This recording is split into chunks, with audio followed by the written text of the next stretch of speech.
దయచేసి అందరూ కూర్చుందాం. దేవుని మాటలు మనం వినటానికి సిద్ధపడదాం. రైట్, మంచిది. చక్కగా ఇంతవరకు పాటల పరిచయంలో మనం నడవటానికి దేవుడు చూపిన కృప కొరకై దేవుని స్తుతిస్తూ ఈ సమయమందు మరొక మారు దేవుని గ్రంథములో నుండి ఒక వ్యక్తిని పరిచయం చేయటానికి మనమంతా కలిసి సిద్ధపడదాం. దేవుని గ్రంథములో నుండి ఒక సంఘటనను, ఒక వ్యక్తిని మీ అందరికీ పరిచయం చేయటానికి నేను ప్రభునందు సిద్ధపడుతూ ఉన్నాను. దయచేసి లేఖనం తెరిచి మీ ముందు ఉంచుకోవాల్సిందిగా నేను మనవి చేస్తూ ఉన్నాను. అపోస్తుల కార్యములు 8వ అధ్యాయాన్ని మీ ముందు తెరిచి ఉంచుకోగలిగితే అక్కడ ఒక వ్యక్తి మనకు కనిపిస్తాడు. మొదట ఫిలిప్పు సమరయ ప్రాంతంలో సేవ చేసిన వ్యక్తిగా కనిపిస్తాయి. రెండవ వ్యక్తి గారడి సీమోను మనకు కనిపిస్తాడు. అతను గురించి కొన్ని మాటలు ఈ ఉదయకాలం, కొన్ని తలంపులు మేము ముందుంచాలని నేను ప్రభువును బట్టి ఇష్టపడుతూ ఉన్నాను. రండి, నేటి ఆధునిక దినాలలో క్రైస్తవ జీవితం ఎలా అయిపోతుంది అంటే, సంఘములో ఉన్న వ్యక్తుల జీవితాలు ఎలా అయిపోతూ ఉన్నాయంటే, ఆ వ్యక్తి జీవితం మనకు కొంత బోధన కలిగించడానికి వీలుంటుందన్న ఉద్దేశం చేత ఈ మాటలు నేను అతని గురించి కొన్ని తలంపులు మేము ముందుంచాలని ప్రభునందు ఇష్టపడుతూ ఉన్నాను. అపోస్తుల కార్యములు 8వ అధ్యాయము మొదటి 4వ వచనము నుండి కొన్ని మాటలు మనం లేఖనములో నుండి చదువుగా వాటిని వినటానికి ఇష్టపడదాం. దయచేసి లేఖనం తెరిచి మేము ముందుంచుకోండి. అపోస్తుల కార్యములు 8వ అధ్యాయము 4వ వచనం, 5వ వచనం, 6వ వచనం నేను చదవటానికి ఇష్టపడుతున్నాను.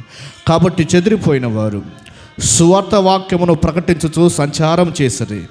అప్పుడు ఫిలిప్పు సమరయ పట్టణమునకు వెళ్ళి క్రీస్తును వారికి ప్రకటించుచుండెను. బహు జనసమూహములు విని ఫిలిప్పు చేసిన సూచక క్రియలను చూచినందున అతడు చెప్పిన మాటలు యందు ఏక మనసుతో లక్ష్యముంచగా అనేకులను పట్టిన అపవిత్రాత్మలు పెద్ద కేకలు వేసి వారిని వదిలిపోయాను. పక్షవాయు గలవారును కుంటివారును అనేకులు స్వస్థత పొందిరి. అందుకు ఆ పట్టణములో మిగుల సంతోషము కలిగెను. చదవబడిన లేఖన భాగములో సమరయ ప్రాంతంలో ఫిలిప్పు యొక్క పరిచర్య జరుగుతూ ఉంది.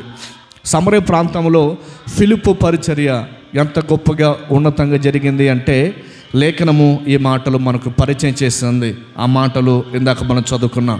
ఫిలిప్పి ప్రాంతంలో ఫిలిప్పు ఆ సమరయ ప్రాంతంలో పరిచర్య చేస్తూ ఉన్నప్పుడు అతడు చేసిన సూచక క్రియలను బట్టి, అతడు చెప్పిన మాటల యందు ఏక మనసుతో లక్ష్యముంచారు.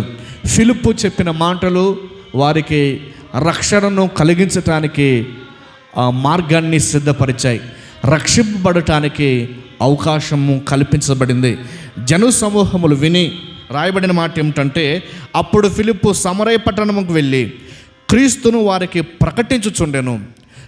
సమూహములు విని ఫిలిప్పు చేసిన సూచక క్రియలను చూచినందున అతడు చెప్పిన మాటల యందు ఏక మనసుతో లక్ష్యముంచగా అనే మాటలు కనిపిస్తాయి.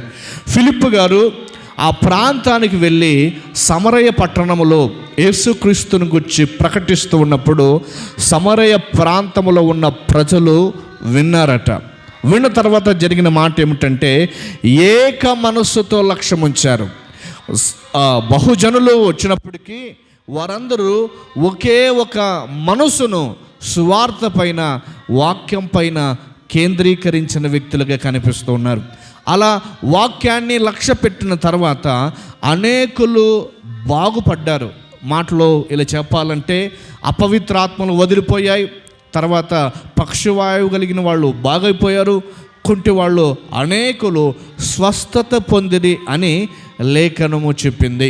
మాత్రం కాదు, 8వ వచనంలో రాయబడిన మాట ఏమిటంటే, అందుకు ఆ పట్టణములో మిగుల సంతోషము కలిగను. ఒక మాట ఇలా గుర్తు చేస్తా, దైవిక సంతోషాన్ని ఆ పట్టణము అనుభవించింది. దేవుడు ఫిలిప్పు ద్వారా జరిగించిన కార్యాలను బట్టి ఆ పట్టణములో, ఆ ప్రాంతములో ఉన్న ప్రజలందరూ కూడా సంతోషముతో, ఆ ప్రాంతంలో ఉన్న ప్రజలందరూ కూడా క్షేమాన్ని, దైవికమైన ఆ ఆశీర్వాదాన్ని పొందిన తర్వాత వారిని గురించి లేఖనం చెప్పిన మాట ఏమిటంటే, వారు మిగుల సంతోషపడరి, ఆ పట్టణం మిగుల సంతోషం కలిగింది. ఒక మాట నేను ఇలా గుర్తు చేస్తా, దేవుడు మన జీవితంలో ఎప్పుడైతే కార్యాలు జరిగిస్తాడో అదే మన సంతోషానికి కారణమవుతుంది అనే సంగతి నేను గుర్తు చేస్తున్నా. ఒక వ్యక్తి సంతోషంగా ఉండాలి అంటే అతనికి డబ్బు అని అనుకుంటామేమో, కానీ దేవుడు చేయగలిగే కార్యాలే మనిషికి సంతోషాన్ని కలిగిస్తాయి. సంతోషాన్ని పొందాలని చాలామంది ధనవంతులు, డబ్బు కలిగిన వాళ్ళు ఈ రోజుల్లో మనం చూస్తే రాత్రిపూట నిద్రపోకుండా టాబ్లెట్లు వేసుకుని పండుకునే వ్యక్తులు చాలామంది మనకు కనిపిస్తారు. కానీ దైవికమైన సంతోషము సమాధానం పొందాలి అంటే దేవుడు ఆ పట్టణములో జరిగించిన కొన్ని కార్యాలు బట్టి ప్రజలు సంతోషించారు. మన జీవితంలో సంతోషం కలగాలంటే దైవిక కార్యాలు అనుభవించక తప్పదు అని మొట్టమొదటిగా నేను గుర్తు చేస్తాం. ఆ సంగతి అలా ఉంచండి. అయితే 9వ వచనములో నుండి ఒక వ్యక్తి మనకు పరిచయం అవుతాడు. ఎవరు ఆ వ్యక్తి అంటే, సీమోను అనొక మనుషుడు లోగడ ఆ పట్టణములో గారడీలు చేయొచ్చు, తానెవడో ఒక గొప్పవాడనని చెప్పుకొనొచ్చు, సమరయ జనులను విభ్రాంతి పరుచుచుండెను. కొద్దివారు మొదలుకొని గొప్పవాడిని మట్టుకు అందరూ దేవుని మహాశక్తి అనబడిన వాడు ఇతడే అని చెప్పుకొనుచు అతని యందు లక్ష్యముంచిరి. చూడండి, సమరయ పట్టణంలో ఒకవైపు ఫిలిప్పు సువార్త పరిచయం చేశాడు. సమరయ పట్టణంలో ఒకవైపు సువార్తను పరిచయం చేసి సువార్త చెప్పగా అనేకులు క్షేమాన్ని, ఆరోగ్యాన్ని అనుభవించగా, లేక దైవిక స్వస్థతను, ప్రభావాన్ని అనుభవించగా, అదే పట్టణంలో మరొక వ్యక్తి కనిపిస్తాడు. అతడెవరు అంటే గారడి సీమోను. గారడీలు చేస్తూ ఉన్నప్పుడు లేఖను చెప్పిన మాట ఏమిటంటే, చాలామంది సమరయ ప్రజలు విభ్రాంతి పొందారట. అనేకుల విభ్రాంతికి కారణమయ్యాడు. ఏమిటి అంటే, చిన్నవాళ్ళు మొదలుకొని పెద్దవాళ్ళ వరకు అందరూ కూడా అనుకున్నారట, దేవుని శక్తి మనిషి ద్వారా పనిచేస్తే ఎలా ఉంటుందో అలా సీమోను అని చాలామంది అనుకున్నారట. కరెంటు ఈ మౌత్లో పని చేస్తుంది కాబట్టనే ఈ సౌండ్ అంతా మీ దగ్గర రీచ్ అవుతుంది, అర్థమైంది అనుకుంటాను. అట్లాగా దేవుడు ఒక మనిషిని ఎన్నుకొని అతడు దైవిక కార్యాలు ఇవి అని చెప్పటానికి సీమోను చేస్తున్న కార్యక్రమాలే అనుకున్నారు చాలామంది. విచిత్రం ఏమిటంటే, ఇతడు గారడీలు చేస్తూ ఉంటే అక్కడున్న సమరయ ప్రజలు ఏమనుకున్నారంటే ఇవి దైవిక కార్యాలు అనుకున్నారు. అందుకని అక్కడ రాయబడిన మాట ఏమిటంటే, దేవుని మహాశక్తి అనబడిన వాడు ఇతడే అనుకున్నాడు. కారణం ఏంటంటే, అతడు చేస్తున్న కార్యాలు అనేకులను సంభ్రమాశ్చర్యాలకు గురి చేశాయి. అనేకులు అతని వైపు తిరగటానికి అవకాశాలు కల్పించుకున్నాడు. అనేకులు అతని యందు లక్ష్యముంచటానికి సిద్ధపడ్డారు. చూడండి, సమరయ ప్రజలు ఎలాంటి వారు అంటే, మనిషి ఏదైనా కార్యాలు చేస్తే దేవుణ్ణి పక్కన పెట్టి మనిషి పైన మనసును కేంద్రీకరిస్తాడు. అక్కడ 2 చోట్ల మనకు ఆ పాఠం కనిపిస్తుంది. ఫిలిప్పు సమరయ ప్రాంతాలకు వెళ్ళి సువార్త ప్రకటించినప్పుడు ఫిలిప్పు చెప్పిన మాటల యందు లక్ష్యముంచిన ప్రజలు, దానికంటే ముందు గారడీలు చేస్తున్న సీమోను వ్యక్తిత్వం పైన కూడా లక్ష్యముంచగలిగిన వ్యక్తులుగా మనకు కనిపిస్తారు. సమరయులు మిశ్రిత జనాంగానికి సాదృశ్యంగా ఉన్నారు. మిశ్రిత ప్రజలు అంటే అనేక రకాలైన జాతుల ప్రజలు ఆ సమరయులలో జీవిస్తూ ఉన్నారు. వారికి ఒక మాటలో చెప్పాలంటే ఏది గొప్పదనిపిస్తుంటుందో అది దైవిక శక్తి అని నమ్మేస్తారు. అట్లాగా చాలా రోజులు సమరయ ప్రాంతంలో గారడి సీమోను తానెవడో ఒక గొప్పవాడని చెప్పుకున్నాడు. మన మాటలో చెప్పాలంటే సెల్ఫ్ డబ్బా కొట్టుకున్నాడు అనమాట. నేను చేస్తే అది చేస్తాను, నేను చేస్తే ఇది చేస్తాను. ఆ మధ్య ఒక ఆయన వచ్చాడు, ఏమన్నాడు తెలుసా? వచ్చి మాట్లాడుతూ నేను అనుకుంటే నేను మంత్రాలు చేస్తే చెట్టుకున్న ఆకులు కింద పడతాయి అన్నాడు. నేను అన్నాను, సరే ఒక 10,000 పందెం కట్టుకుందాం, ఒకసారి పడనివ్వండి చూద్దాం, నువ్వు ఎలాగ చేస్తావు అని అడిగాం. ఇంకా నా గురించి నీకు తెలియదు అన్నాడు. ఏం తెలుసు? ఇప్పుడు పాతకాలం పెద్దలు ఒక మాట అన్నారు, మంత్రాలకు గట్టిగా చెప్పండి, రాయి తీసుకొని కొడితే రాలేదు, పెద్ద కష్టమైంది చింతకాయ.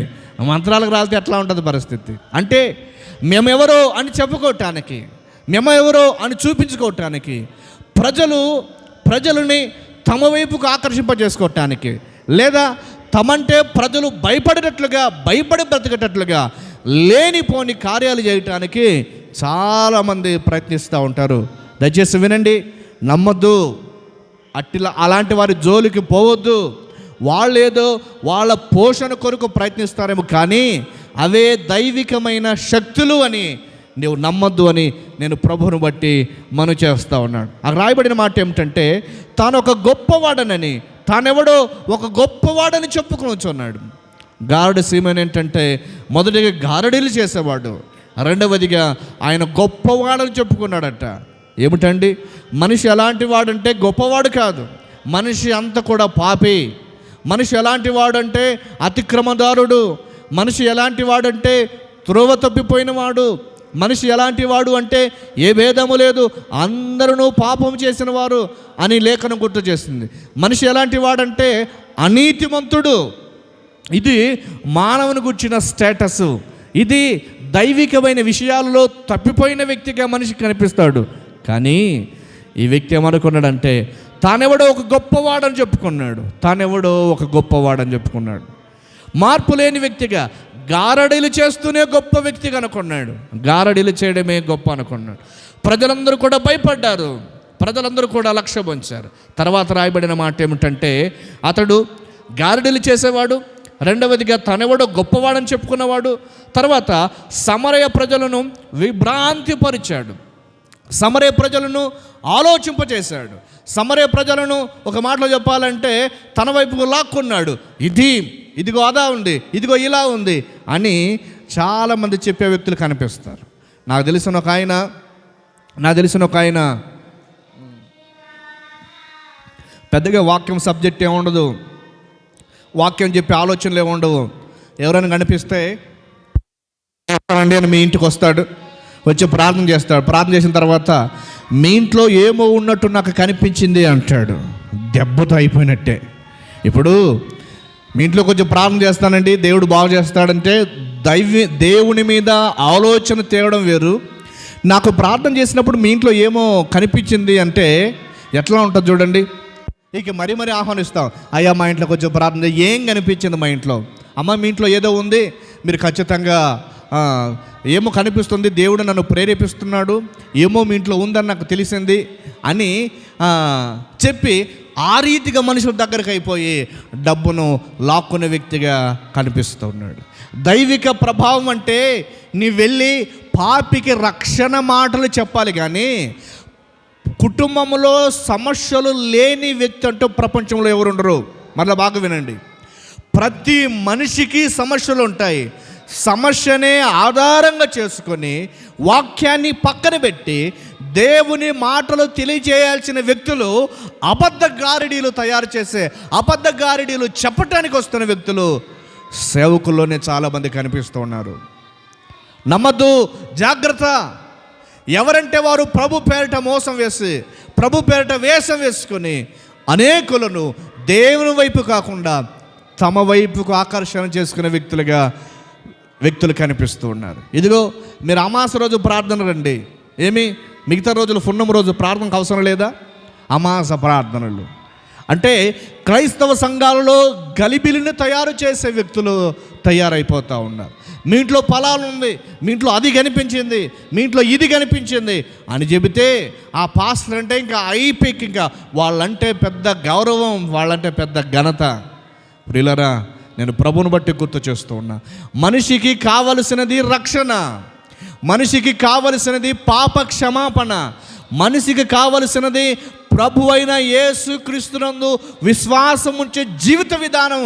అది మనం పరిచయం చేయాలి. కానీ ఏమో ఉందండి మీ ఇంట్లో, నాకు అది కనిపించింది అని ఒకవేళ మనం లోక సంబంధమైన వాటిని, పాప సంబంధమైన వాటిని, లేక వారికి భయాన్ని కల్పించే వాటిని మనం ఒకవేళ చెప్పగలిగామనుకోండి, అప్పటికి వారు భయపడినా, నిజంగా నేను గుర్తు చేస్తూ ఉన్నా, మానవ భయమే కనిపిస్తుంటుంది, కానీ వారిలో దేవుని భయాన్ని పోగొట్టిన వ్యక్తులకు కనిపిస్తాం. అయ్యా మరి కార్యం మా ఇంట్లో నుండి ఇలాంటివి పోవాలంటే ఏం చేయాలి? ఏం లేదు, నేను మీ ఇంటికి వచ్చి ప్రార్థన చేస్తాను, అయిపోయాను. ఇక ఆ రకంగా మనుషులను అలా సంపాదించుకొని వాక్యం పక్కన పెడతాడు, జీవితాన్ని పక్కన పెడతాడు, ప్రభువును పక్కన పెడతాడు, వ్యక్తిగా తాను కుటుంబానికి పరిమితం అవుతాడు. తనెవడో ఒక గొప్పవాడనని వీళ్ళు కొంటారా, వీళ్ళు కొనుతారా, వీళ్ళు కొంటారా. మా ఇంటికి ఒక పాస్టర్ వచ్చిండే, మా ఇంటికి వచ్చిన పాస్టర్ ఏం చేస్తాడు తెలుసా? మా ఇంట్లో ఏమో ఉందని ప్రార్థన చేస్తాడు, మా ఇంట్లో ఏమో ఉందని చెప్పాడు. ఆయన మా ఇంటికి వచ్చి ప్రార్థన చేసిన తర్వాత, అమ్మ మీకు ఇది పోయింది, మీరు ఇక బాగవుతారు అని మాకు చెప్పాడు. మీ ఇంటికి కూడా రమ్మంటావా? ఇది లోపల జరుగుతున్న తతంగం. ప్రియ సోదరి సోదరుడా, మీ కొరకు ప్రభువైన యేసుక్రీస్తు బలి అయిపోయాడు, మీ కొరకు ప్రభువైన యేసుక్రీస్తు రక్తం కార్చాడు, మీ కొరకు ప్రభువైన యేసుక్రీస్తు వారు తన ప్రాణాన్ని పెట్టి రక్షణ సిద్ధపరిచాడు. ఇది కావాల్సిందే నీకు, ఇది నీ జీవితానికి అవసరమై ఉంది.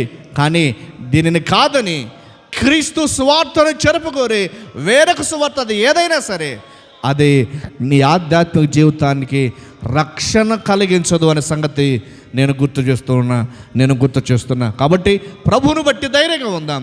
సమస్యను అధిగమించడానికి ఒకవేళ సమస్యను బట్టే ప్రభువును అడుగుదాం, సమస్యను బట్టే ప్రభు ద్వారా పరిష్కారాన్ని పొందుదాం.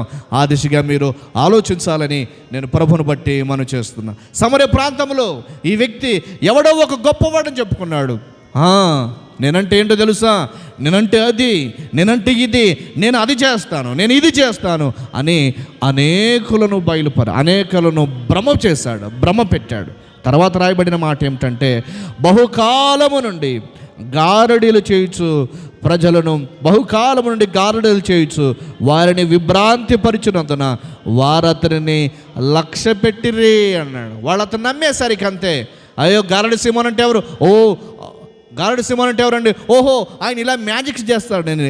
గారడి సిమోన్ అంటే ఎవరు అంటే, ఇలాంటి పనులు చేస్తాడండి అని చాలామంది గారడి సిమోన్ గురించి అనుకునేవాళ్ళు. చూడండి, ఒకే ప్రాంతంలో రెండు రకాలైన శక్తులు పనిచేస్తూ ఉన్నాయి. ఒకటి సువార్త శక్తి పనిచేస్తుంది, ఒకటి గారడి శక్తి పనిచేస్తుంది. ఏం జరుగుతుంది అంటే, ఫిలిప్ ఏమో సువార్త ప్రకటిస్తూ ఉన్నాడు, సీమోనేమో గారడి కార్యాలు చేస్తూ ఉన్నాడు. ఈ రెండింటి మధ్య ప్రజలు ఇద్దరు కూడా నమ్మారు. కానీ వాస్తవంగా సువార్త శక్తి ఎక్కువైపోయింది. ఫిలిప్ చేస్తున్న కార్యాలు గొప్పవైపోతే ఇతడు గారడి సీమోను రాను కొంచెం డల్ అయిపోయాడు. వినండి, దైవిక శక్తి నిరంతరము పనిచేస్తుంది. వ్యక్తి శక్తి అయితే తాత్కాలికంగా ఉంటుంది. మరలా నేను గుర్తు చేస్తున్నా, దైవిక శక్తిని మనిషి అనుభవిస్తే జీవితాంతము ప్రభువుకు లోబడతాడు. వ్యక్తి ద్వారా ఏదో అది ఇది అని పరిచయం అయితే వ్యక్తి ఉన్నంత వరకే నీవు దాన్ని ఆస్వాదిస్తావు, కానీ వ్యక్తి పోయిన తర్వాత నీ ఒంటరిగానే కనిపిస్తావు. కాబట్టి వ్యక్తిని ఆధారంగా చేసుకుండా, ఎవరో చెప్పిన కొన్ని మాటల ఆధారంగా చేసుకుండా దేవుని వైపు నీవు చూడాలని నేను ప్రభువుని బట్టి మనం చేస్తా ఉన్నాను.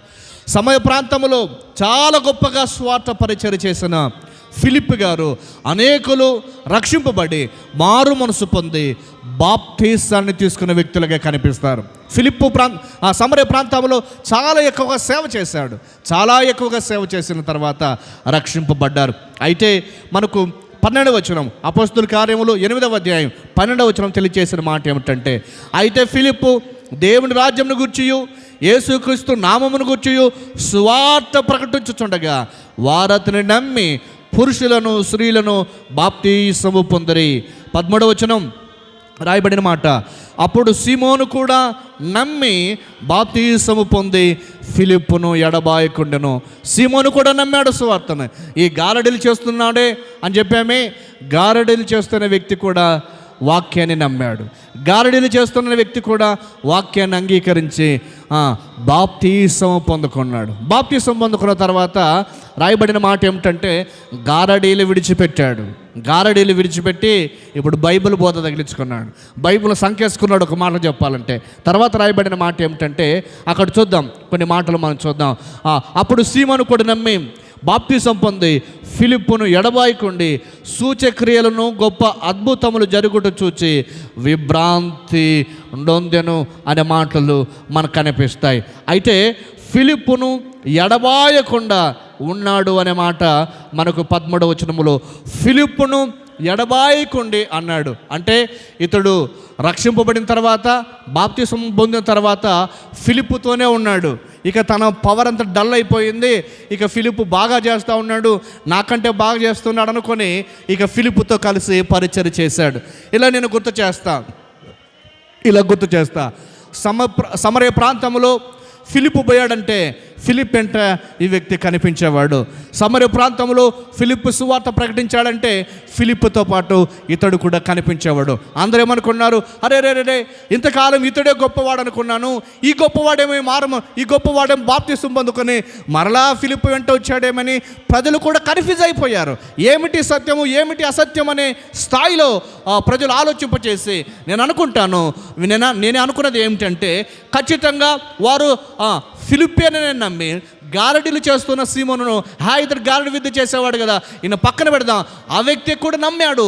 అతడు చేసిందంతా ఇప్పటికీ అబద్ధము అని ఆ ప్రజలు ఖచ్చితంగా ఒక అండర్స్టాండింగ్ కూర్చుంటారన్నది నా అభిప్రాయం. తర్వాత ఏం జరిగింది అంటే నేను షార్ట్కట్లో ముగిస్తాను. తర్వాత ఏం జరిగిందంటే ఈ సమరయ ప్రాంతంలో సేవ చాలా బాగా జరిగిందని, సమరయ ప్రాంతంలో అనేకులు రక్షింపబడ్డారని, సమరయ ప్రాంతంలో బాప్తిసం తీసుకునే వ్యక్తులు చాలామంది ఉన్నారని పెద్దలకి, అంటే యోహాను గారికి పేతురుకి, వాళ్ళు సంఘానికి ఆది సంఘానికి పెద్దలు అన్నమాట, వారికి ఈ విషయం తెలిసింది.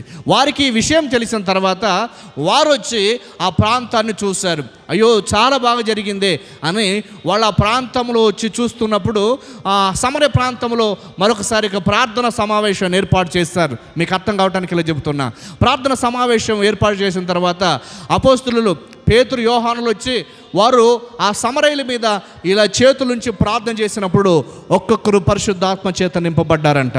పరిశుద్ధాత్మ చేత నింపబడి ఆత్మలో ఆనందిస్తూ ఉన్నారు. దేవుని శక్తిని దేవుని ప్రభావాన్ని వాళ్ళు అనుభవిస్తున్నప్పుడు ఫిలిప్పు అక్కడే ఉన్నాడు. గారడి సీమను కూడా చూస్తూ ఉన్నాడు. గారడి సీమను చూసి ఒక మాట అన్నాడు పేతురు ఎదుట, అయ్యా మీరు ఎవరి మీదైతే చేతులు పెడతారో వాళ్ళు దేవుని ప్రభావాన్ని పరిశుద్ధాత్మను అనుభవిస్తున్నారే, ఇదిగో నేను ఇంత అమౌంట్ ఇస్తా, ఇంత డబ్బు ఇస్తాను, ఈ డబ్బు తీసుకోండి, డబ్బు తీసుకొని నేను కూడా ఎవరి మీదైతే చేయి పెడతానో వాళ్ళు కూడా అట్లా పరిశుద్ధాత్మ చేత నింపబడేటట్లుగా నాకు అధికారం ఇవ్వండి అన్నాడు. ఈ డబ్బు తీసుకొని నాకు అధికారం ఇవ్వండి అన్నాడు. నేనేమంటానంటే ఈ ఫిలిప్పు అంతకుముందు ఏ బ్యాక్గ్రౌండ్ నుంచి వచ్చిన వ్యక్తి? గారడీలు చేసే బ్యాక్గ్రౌండ్ నుంచి వచ్చిన వ్యక్తి. పోనీ ఇతడు బాప్తిసం పొందాడంటే బాప్తిసం పొందాడు, కానీ మారు మనసు అనే పదం కనిపించదు అక్కడ.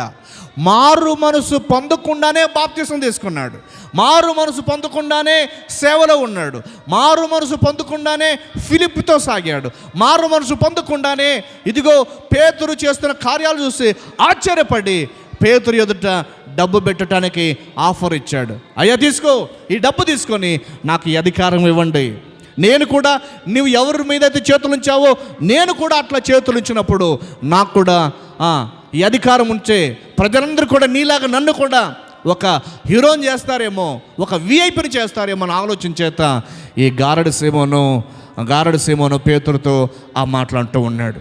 నేనేం గుర్తు చేస్తున్నానంటే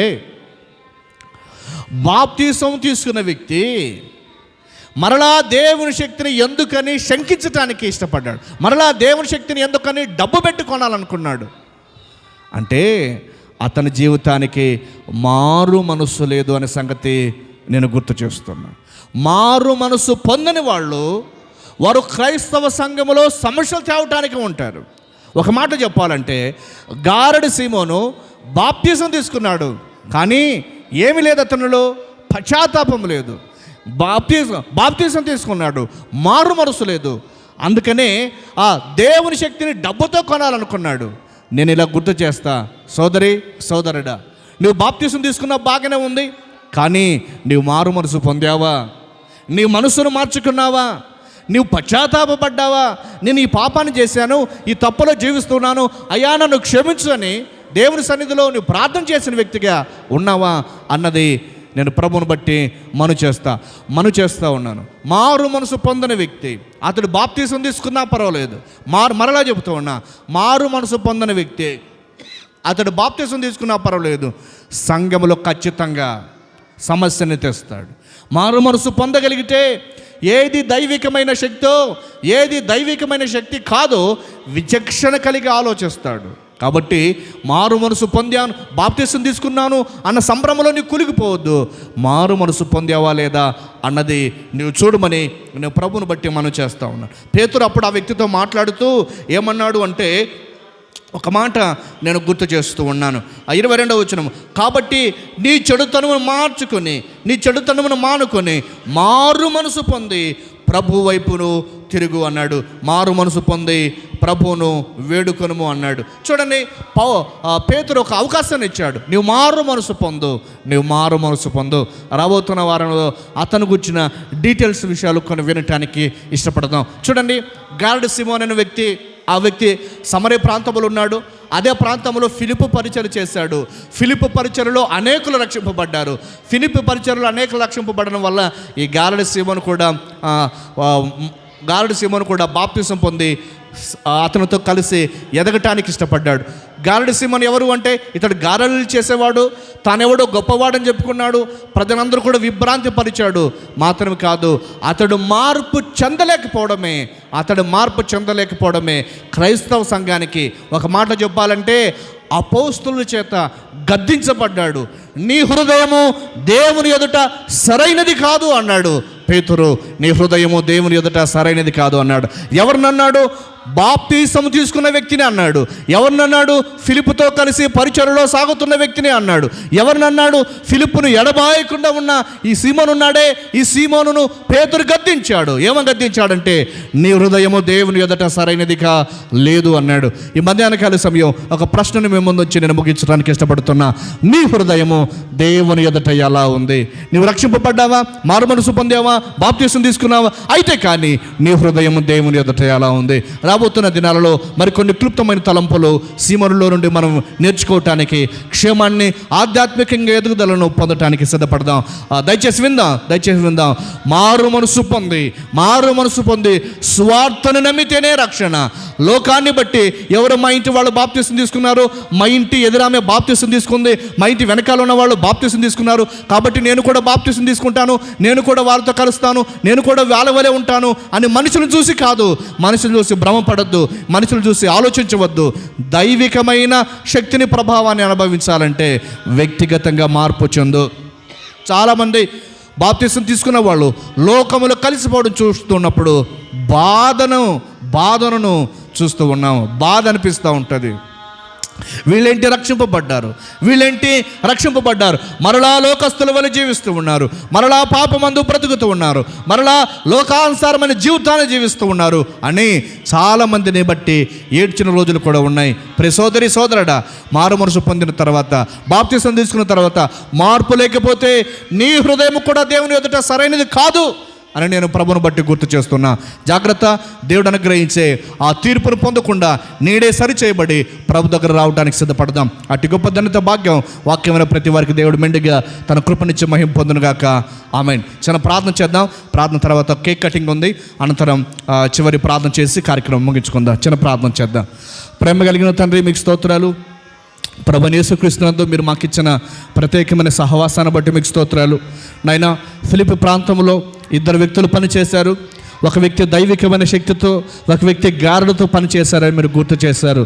నాన్న, మా జీవితంలో మాకు అవసరమైన సందేశాలు, తలంపులు మీరు అందిస్తున్నందుకు కృతజ్ఞతలు చెల్లిస్తున్నాం. మారు మనసు పొందిన వ్యక్తులుగా ఉండటానికి సహాయం చేయండి. సంఘములో బాప్తిసం తీసుకున్న మార్పు లేకపోతే అపవాది క్రియల వైపుకి వెళ్ళిపోతామేమో, మార్పు లేకపోతే మరలా లోక సంబంధమైన మూల పాఠాలకు తిరుగుతామేమో, మార్పు లేకపోతే లోకాన్ని సంఘములోనికి తెస్తామేమో. ఆ ఉద్దేశాలు మేము గ్రహించి బ్రతకటానికి సహాయం చేయండి. మార్పు చెందిన వ్యక్తులుగా, మార్పు చెంది నీ కొరకు బ్రతికే వ్యక్తులుగా మేము ఉండటానికి సహాయం చేయమని ప్రార్థన చేస్తున్నాం. తీసుకొచ్చిన మా ప్రియులందరూ బట్టి మిమ్మల్ని స్తుతిస్తూ ఇదిగోనైనా ఇంతవరకు జరిగించినందుకు కృతజ్ఞత చెల్లిస్తూ నడిపించి మహిమ పొందమని క్రీస్తు యేసుపేట ప్రార్థించి అడుగుతున్నాను పరమ తండ్రి. ఆమేన్.